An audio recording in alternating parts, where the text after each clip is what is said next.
সবাই ইদানিং যেটা উপলব্ধি করছি যে মাদক আমাদের সমাজের জন্য যেমন ভয়াবহ, ঠিক পাশাপাশি আমাদের তরুণ প্রজন্ম সহ পর্নোগ্রাফি এক বিরাট ভয়াবহ আসক্তিতে পরিণত হচ্ছে। একই সাথে আমরা স্কুল কলেজগুলোতে যেমন তথ্য প্রযুক্তি সহজলভ্য করার চেষ্টা করছি,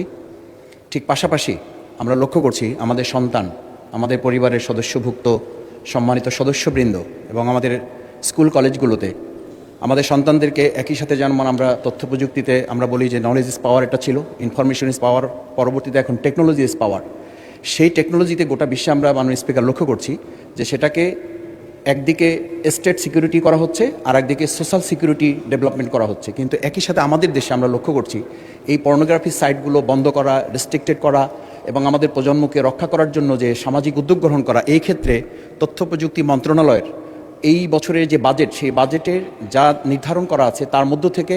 এই প্রজন্মকে মাদকের মতো করে এটা থেকে বা এই অভিশাপ থেকে বাঁচানোর জন্য কার্যকর কোনো পদক্ষেপ আমরা গ্রহণ করতে পারছি কিনা এবং ভবিষ্যৎ পরিকল্পনাটা আপনার মাধ্যমে মাননীয় মন্ত্রীর কাছে জানতে চাচ্ছি। মাননীয় স্পিকার, আপনাকে ধন্যবাদ।